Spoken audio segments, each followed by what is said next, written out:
In the far reaches of the Orion Arm, the Galactic Council gathered in silence. Massive alien ships floated outside the crystal chambers of Elysian Prime, a city of light suspended in the void.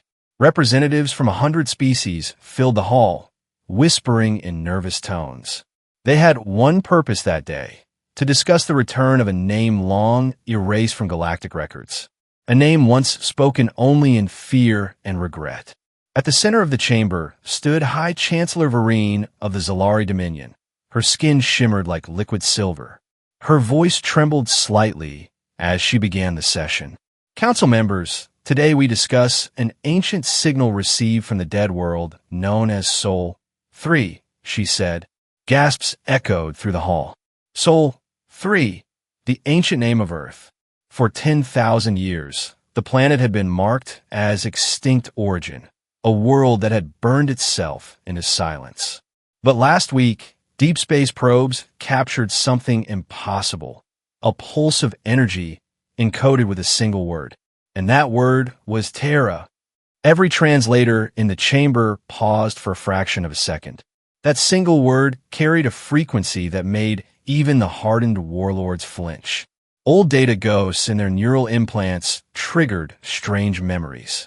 Some saw flashes of burning skies. Others heard the sound of marching boots echoing across worlds.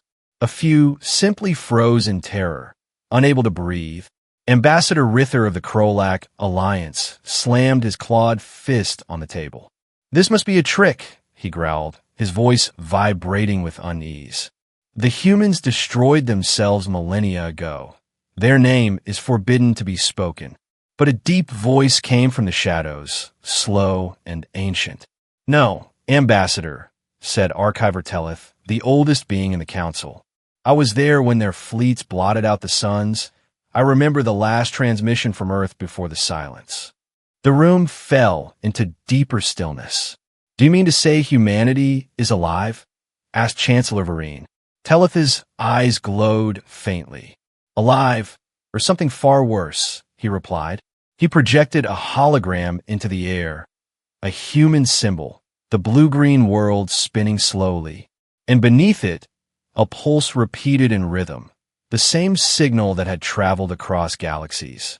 Every pulse spoke one name over and over. Terra, Terra, Terra. The lights flickered. Several delegates covered their ears as the echo seemed to vibrate through their bones. Ships orbiting Elysian Prime detected strange magnetic spikes. Something unseen was reacting to the sound of Earth's true name. Old defense grids began activating automatically, ancient warnings written in extinct codes. Suddenly, the chamber doors opened. A messenger drone floated in, scarred and cracked, its metal surface scorched by cosmic radiation. It dropped a capsule before the council and powered down completely. The capsule opened, releasing a small holographic projection. It was a human face, pale and calm, with eyes like burning suns. The voice spoke in perfect galactic standard. "Who dares whisper the name of my home?" Every heartbeat stopped. Every monitor flickered, and the entire hall filled with a sound that none had heard in 10,000 years, the sound of human heartbeat. Boom, boom, boom, steady and alive. For the first time in millennia, the galaxy remembered what it feared most. Not monsters, not war, but humanity itself. The Chancellor whispered under her breath. "They've returned." Her voice trembled as she said it. And somewhere, far beyond the stars, Earth began to wake again. The holographic image of the human face hung in the air. No one in the Galactic Council moved. The sound of that heartbeat seemed to echo through every wall, every data stream, every living mind connected to the grid. It wasn't just sound, it was something deeper, a memory written into the DNA of the galaxy itself. Chancellor Vereen finally broke the silence, her voice weak. "Identify yourself," she said. The holographic face blinked slowly, its eyes glowing with faint blue fire. "My name no longer matters," it said, "but the world you erased remembers everything." Gasps filled the chamber. "You should not have spoken the name Terra," it continued, "for the name itself is a key. and you have just unlocked the gate. Suddenly, lights across Elysian Prime flickered again. A low hum filled the air as ancient frequencies began to awaken. Every starship within orbit detected an unknown transmission originating from deep within the void near Sol 3. It wasn't just a signal, it was a command, encrypted in a code that none of the Council's supercomputers could break. But somewhere, buried beneath the layers of digital static, a voice whispered a single sentence. "Humanity remembers." Ambassador Rither snarled in disbelief. "This is impossible. No species could survive the firestorms of Sol 3. Yet the archiver, Teleth, stared at the hologram with quiet dread. "Not survive," he murmured, "evolve." The image flickered again, now showing fragments of cities being rebuilt, skies lit by strange auroras, and ships rising from oceans that had once boiled. The face reappeared, sharper now. "You thought extinction was the end," it said, "but for us, extinction was a lesson." Council guards moved to shut down the signal, but the hologram's tone grew colder. "Do not interrupt," it warned. "Your defenses are already compromised." Alarms blared as control panels overloaded across the chamber. One of the guards collapsed as his cybernetic implant began sparking. Within seconds, all galactic frequencies went silent, except one. A single audio file played through every device. It was a recording of Earth's heartbeat, now joined by millions more. An entire chorus of synchronized human hearts, echoing across the stars. The archiver spoke slowly, his ancient voice trembling. This is the Genesis Pulse, a weapon they swore never to use." Chancellor Vereen turned sharply. "What do you mean, weapon?" Teleth closed his eyes. "When humanity first rose to power, they built something greater than fleets and armies. They built resonance, a living frequency tied to their collective will." He paused. "They believed that as long as one human heart still beat, their world could never truly die." Suddenly, across the galaxy, dormant satellites began to stir. Machines thought long dead were coming back to life. Entire sectors of forgotten space lit up with old human beacons, transmitting one ancient message. "The Earth Protocol has been reactivated." Ambassador Rither shouted, Shut it down before it reaches the core." But it was already too late. Through the great observation window of the council chamber, the stars themselves began to dim. A shadow moved across the nebula, slow, massive, and silent. The readings made no sense. Something the size of a planet was emerging from the fold space near Sol 3, and its signature matched no known race. Only one line appeared on the scanners. Origin, humanity, designation, Leviathan-class vessel, Terra's wrath. Panic spread through the council. Delegates shouted. Lights failed, the chamber filled with chaos. Chancellor Vereen stood frozen, her voice barely a whisper. They've returned to reclaim what was stolen. The hologram's eyes burned brighter. Not to reclaim, it said, to remind. The heartbeat thundered again, louder, faster, unstoppable. And with every beat, the galaxy remembered the price of forgetting Earth. Somewhere beyond the stars, a colossal human warship unfolded from the dark, its hull etched with names of cities long gone. It moved slowly, silently, but its mere presence bent space around it. And deep within that ship, a human voice spoke, calm and final. Let the galaxy remember who we are. Across the frozen void, the colossal ship called Terra's Wrath emerged from fold space like a ghost returning from a forgotten war. Its hull shimmered with burned metal and glowing runes of a lost age. Every inch of the vessel told stories of battles fought beyond stars. The Galactic Council watched in terrified silence as scanners failed to read its power levels. It was like staring into a storm that existed outside of physics. Inside the command bridge of the Leviathan, a figure stood before a wide glass window. Human, tall, wearing armor that pulsed faintly with energy. His name was Captain Elias Rain, the last recorded commander of the Human Defense Legion. He had been asleep for 10 millennia, preserved within cryostasis until the Earth Protocol was triggered. Now, awakened by the whisper of Earth's true name, he gazed upon a galaxy that had forgotten humanity. Status. His voice echoed through the bridge, deep and steady. An AI materialized beside him, its form a cascade of light and memory. Systems online, Captain, it said softly. Council communication detected. Threat assessment, moderate. Rain's eyes narrowed. Prepare a broadcast. The AI hesitated. They fear you. Good, Rain replied. They should. On Elysian Prime, alarms blared as the transmission request appeared on every galactic frequency. Before anyone could block it, the human face filled every screen again, this time real and alive. This is Captain Elias Rain of Terra's Wrath, he said. Who dares speak the name of Earth without permission? Every delegate froze. The sheer authority in his tone felt ancient and absolute. Chancellor Vereen forced herself to respond, her voice shaking. Human Commander, your species was believed extinct, the Council. Believed.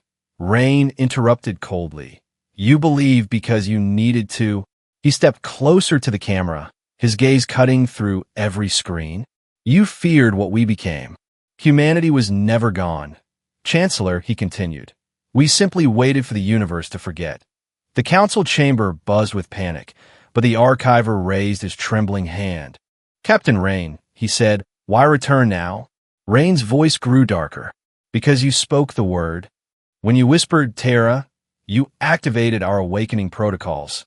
Every ship, every satellite, every weapon we left behind now knows we are awake. Far beyond the council's sensors, dozens of dormant human outposts lit up across different systems. Some buried under alien cities, others hidden in asteroid belts. All transmitting the same message. Humanity reclaims the stars. The entire galaxy trembled as those signals spread. Back on Elysian Prime, panic spread through the crowds. Aliens looked to the sky as a strange blue light rippled through the atmosphere. The air vibrated with a sound that felt alive. The heartbeat of Earth grew louder, reverberating through every city. Inside Terra's Wrath, Rain watched the Council's fear unfold through his hollow display. They forget why they feared us, he said quietly. The AI looked at him, its voice uncertain. Will you destroy them? Rain shook his head slowly. Not yet, he replied.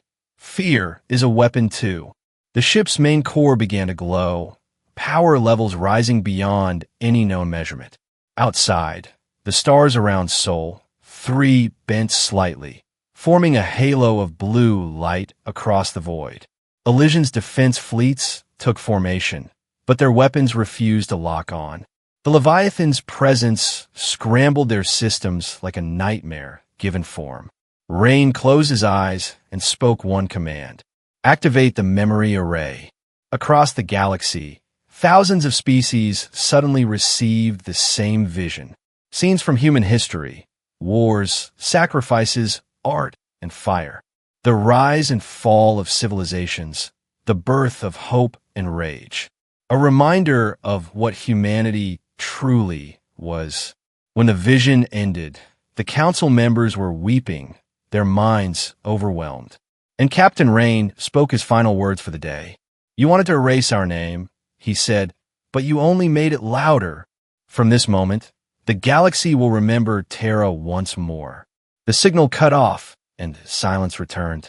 Outside the council window, a new star was rising. Not of light, but of power, a human beacon that marked the return of Earth.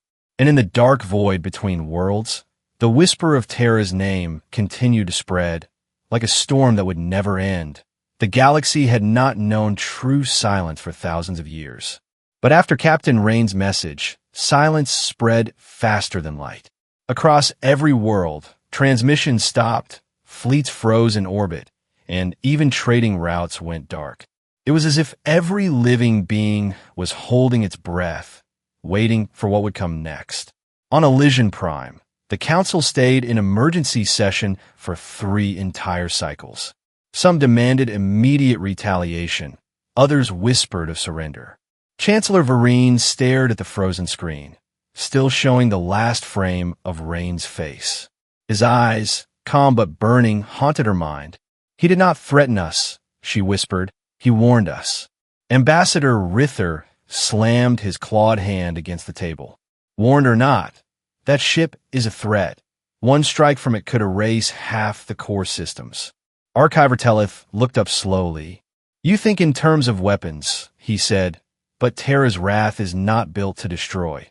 It's built to remember." The others stared at him in confusion. Tellith continued, "That ship carries the memory of their entire civilization. Every life, every loss, every vow. And when a memory like that awakens, no force can stop it." Outside the Council world, the Galactic Armada began to gather.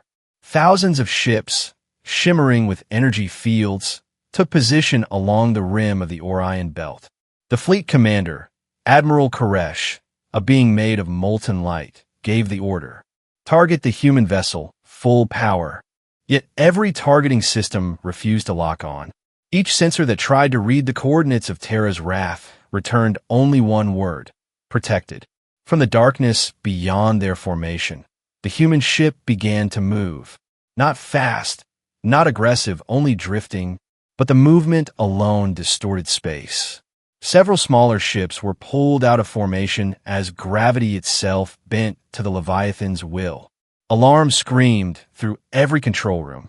Then, without warning, a human voice echoed across every channel, calm and cold. "You raise weapons against ghosts." A flash of light erupted, but it was not an attack. It was a transmission, a wave of raw data, pure memory. Images flooded every ship in the fleet. Human soldiers standing side by side, defending worlds that no longer existed. Children laughing under blue skies, oceans stretching endlessly. And then, the fire. Billions of voices screaming as the earth burned. The final vow of humanity echoing through the flames. "Never again shall we fall without being remembered." Admiral Koresh fell silent, his light dimming. The vision ended, and he found himself unable to give the order to fire. Every crew member across the Armada sat frozen, tears falling. For the first time, the galaxy understood. This was not vengeance, it was remembrance. Back on Elysian Prime, the Council received another signal. The face of Captain Rain appeared once more, but this time his tone was softer. "You fear what you do not understand," he said. "Humanity does not return for conquest. We return for balance." He paused, his eyes distant. "You built an empire on our ashes, but you forgot the price of arrogance. The galaxy has forgotten humility." The AI aboard Terra's wrath projected new coordinates into the void. Planets that had been enslaved for centuries under powerful species suddenly saw their chains fall away. Machines deactivated, systems restored. Everywhere the human signal reached, oppression collapsed without a single shot fired. It was as if the very fabric of the galaxy was rewriting itself under the weight of human memory. Chancellor Vereen stared at the data stream. This is not war," she said softly. "No," whispered Tellith, "it's judgment." At that moment, a second Leviathan appeared beside Terra's wrath, rising from the folds of subspace. Its name glowed across the void, Soul Reborn. And from its hull, millions of drones emerged, spreading light across the stars like a sunrise. Each drone carried a single message to every species in the galaxy. "You remembered our name. Now remember your own." The galaxy was no longer silent. It was trembling, not from fear of destruction, but from awakening. For the first time in 10,000 years, every civilization realized that the age of forgetfulness was ending. And in the shadows of the cosmos, the humans watched quietly, waiting for the galaxy to decide what it would become. The galaxy trembled, yet some refused to bow. While many worlds watched Terra's wrath in awe, others saw only a threat. In the hidden depths of the core systems, a council of warlords gathered. They were the remnants of the ancient powers who once ruled through fear. The Varn Dominion, the Krolak Alliance, and the Seraphic Triumvirate. Together, they controlled half the known galaxy, and they would not let humanity rise again.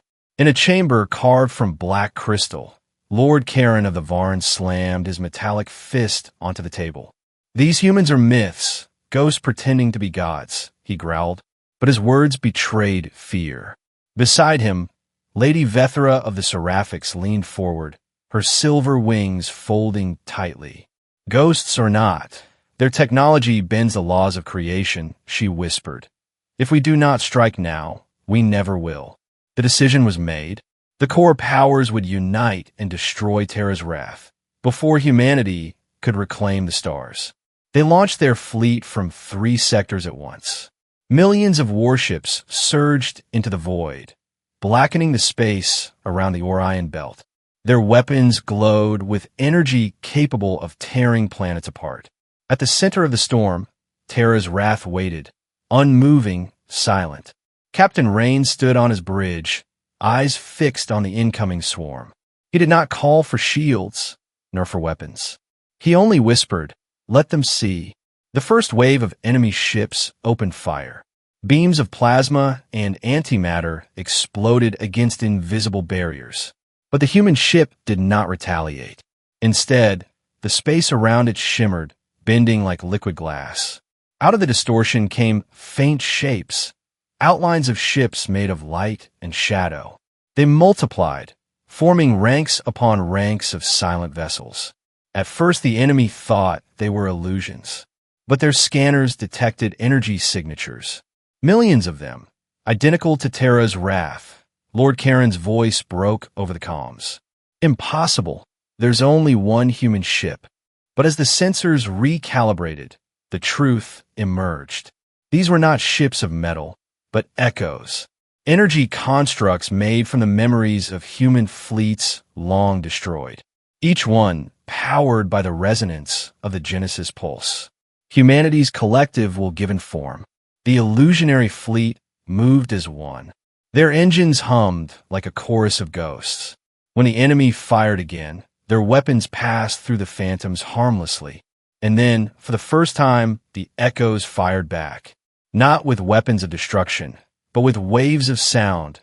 Ancient human songs, battle cries, and whispers of the fallen.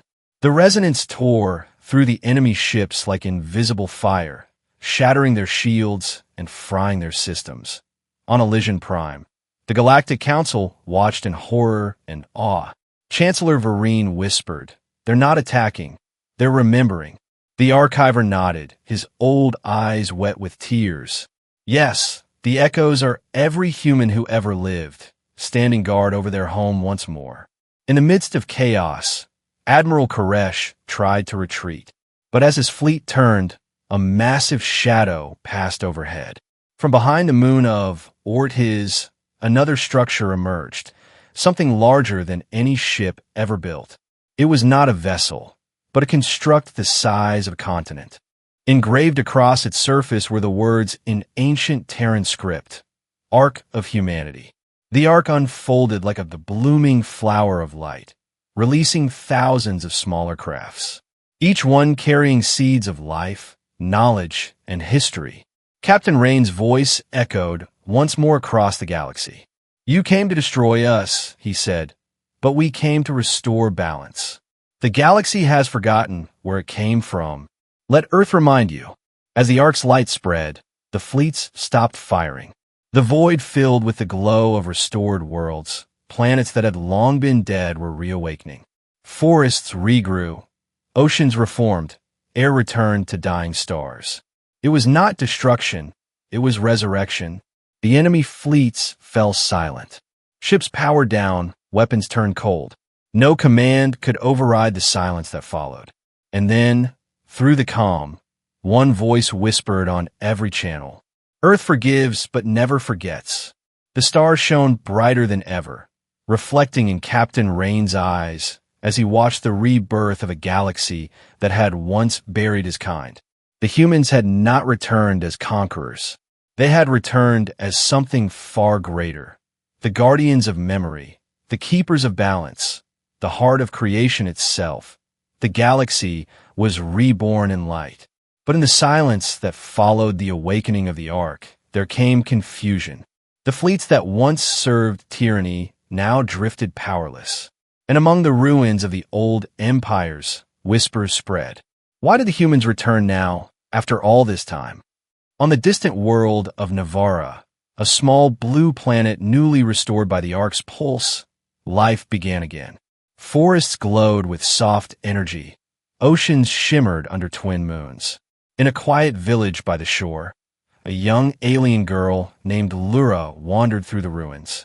Her species, the Aryans, had once been slaves under the Varn Dominion. But now, the skies were free, and yet, fear lingered.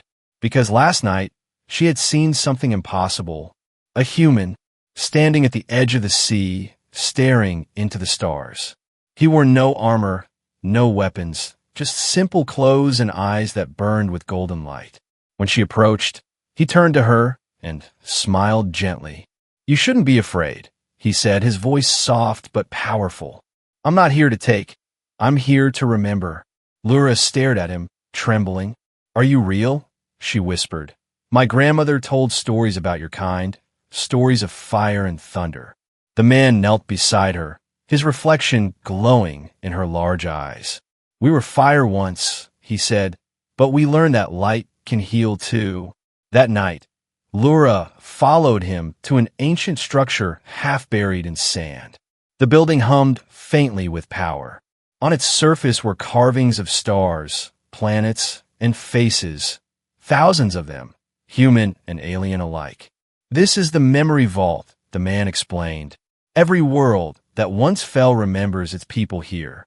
He placed his hand on the stone, and light spread outward. Scenes flickered, the rise of Earth, the fall of empires, and the long silence that followed. Lura gasped as she saw her own planet, broken and enslaved, then reborn under a wave of blue light. She looked up at him. "Why help us? We feared you, hated you." The human smiled sadly. "That's why we came back," he said, "to end the cycle of fear." Meanwhile, in the depths of space, Captain Rain stood aboard Terra's Wrath, watching the same memory vaults activate across dozens of worlds. The AI spoke softly beside him. "The Ark is completing Phase 2, Captain. Restoration achieved on 47 planets." Rain nodded, but his eyes were distant. "Something is missing," he murmured. "The galaxy remembers our name, but not our truth." He turned toward the holographic star map. In the center, a single system pulsed faintly. "Sol," he whispered, "the birthplace." But the AI's voice trembled. "Captain, Earth remains silent. No signal, no heartbeat." For the first time since his awakening, Rain felt a shadow of fear. "If Earth sleeps still," he said, "then the war isn't over." Back on Navarra, the human visitor spoke to Lura once more. "There will be others like you," he said, "children who can feel the resonance of Terra's memory. You are the bridge between our kind and yours." Lura looked at him in wonder. "But what happens if your people wake the rest of the galaxy?" she asked. He gazed toward the horizon, where the ocean met the stars. "Then they will face what they created," he whispered. Above them, the sky shimmered with a strange light. The stars flickered, then aligned in a pattern unseen for ages. A symbol appeared, visible across the galaxy, the mark of Earth glowing in every night sky. It pulsed once, twice, and then sent a wave of energy across every communication channel. Captain Rain looked up as alarms flashed red across his bridge. "Transmission detected," said the AI. "Origin unknown." The signal repeated a phrase, ancient and terrifying. "The heart of Earth has awakened." Every Leviathan across space powered up at once. Every drone, every beacon, every echo ship turned toward one point in the void. The Sol system. Rain's voice grew quiet. "Earth calls us home," he said, and across the stars, humanity began to move. The galaxies watched as countless beams of blue light stretched from every human vessel, all converging toward the same destination.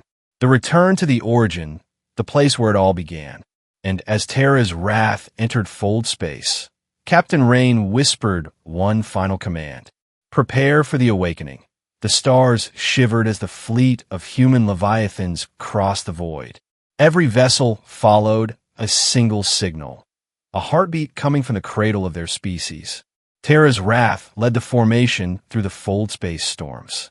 Captain Rain stood at the window, watching the familiar sun rise for the first time in 10,000 years.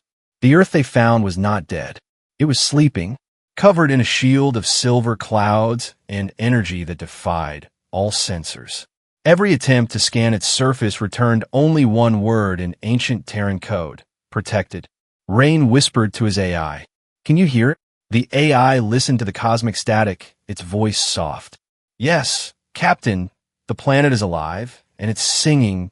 Across the galaxy, worlds felt it too, a low hum that vibrated through matter and memory, as if the universe itself was tuning to a forgotten song.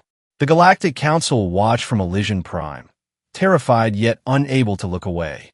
Chancellor Vereen whispered, "It's calling to us." When a human fleet entered low orbit, the clouds of Earth parted. Below lay a world reborn. Oceans of liquid crystal, forests glowing with light, mountains made of shimmering stone. No ruins remained, only beauty. But the center of it all stood a tower, a spire of white energy piercing the sky, its base marked with symbols of every known species in the galaxy. Earth had become a living monument to everything that had ever lived. Rain and a team descended to the surface, their boots touching soil that had not felt human steps in ages. The air was warm and sweet, filled with whispers that weren't wind at all. Voices, millions of them, the memories of humanity woven into the planet itself. "Welcome home," they said. Inside the spire, they found a chamber bathed in gold light. At its center was a figure, a woman, motionless yet alive. Her hair floated like starlight. Her skin glowed with patterns of constellations. Rain knew instantly what she was. The core, he breathed the soul of Earth. Her eyes opened, and when she spoke, the entire planet answered with her. Humanity was never meant to rule, she said, her voice echoing through every mind. We were meant to teach. She looked at Rain, and for a moment he felt like a child before a mother older than time. When the galaxy turned to chaos, we slept, waiting for them to learn. But now they are ready to remember. Outside, every Leviathan ship released its memory cores. Millions of spheres of light fell to Earth and merged with its surface. The planet flared brighter than a star. Across the universe, all species felt a wave of understanding wash over them. Wars ceased, machines fell silent, voices softened. It was not control, but clarity. In that moment, Lura, the alien child from Navarra, looked to the sky. She heard the song of Earth and saw visions of humans walking beside her kind. For the first time in galactic history, there was no fear, only belonging. She smiled and whispered, "They came home." Back in the spire, the core of Earth turned to Rain. "You have done well, my child," she said, "but your task is not to rule, it is to guide." Rain bowed his head, tears in his eyes. "And if they forget again?" he asked. Her smile was gentle and infinite. "Then you will remind them." Outside, the Earth rose brighter than any sun. Its light spread through the galactic core, erasing centuries of darkness. Every species, every world, every soul felt the truth resonate in their hearts. Humanity was not the end of creation. It was its memory. As Terra's wrath ascended once more, the stars seemed to bow. The voice of Earth whispered across the cosmos, "Never again shall our name be forgotten."